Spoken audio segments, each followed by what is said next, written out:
Chapter 1, Part 5, The Prank.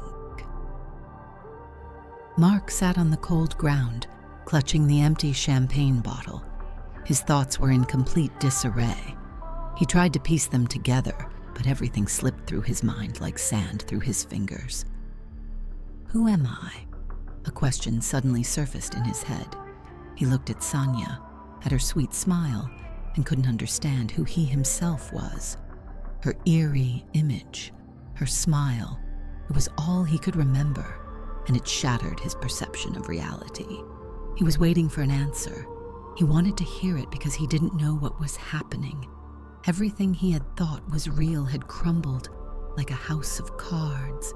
Inside him, fear bubbled. But now, as he looked at the sweetly smiling Sania, he couldn't find the strength to comprehend what was really going on. Suddenly, a new question arose in his mind. Who is she? Sania wasn't an ordinary girl. That much he could feel in every fiber of his being. But who was she really? Sania approached him, gracefully crouching beside him, her smile tender, yet strange, radiating something unnatural. She looked him directly in the eyes and softly but insistently said, "Let's go." She stood up and extended her hand to him.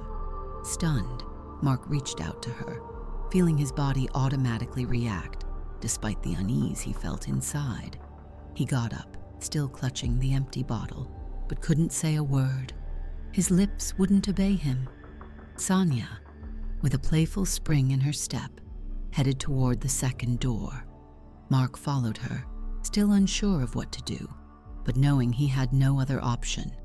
He stopped beside Sania and simply waited for her to say or do something.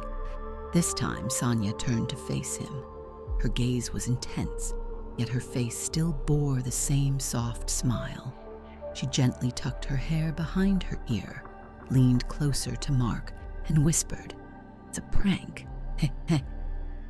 Mark felt a fresh wave of anxiety flare up inside him, but then, as if by a switch, his mind relaxed. The anxiety vanished, replaced by calm. He felt a sense of relief. What if it really is just a prank? The thought flashed through his mind. My friends, my dad, it's all just a joke.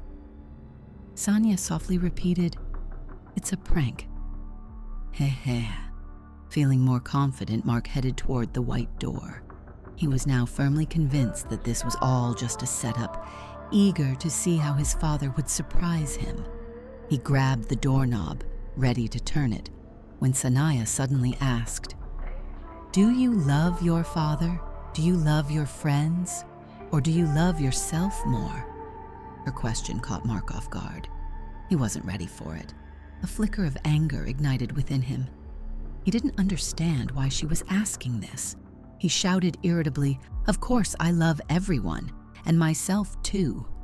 With those words, he yanked the door open aggressively and stepped through, without thinking about the consequences. End of the chapter.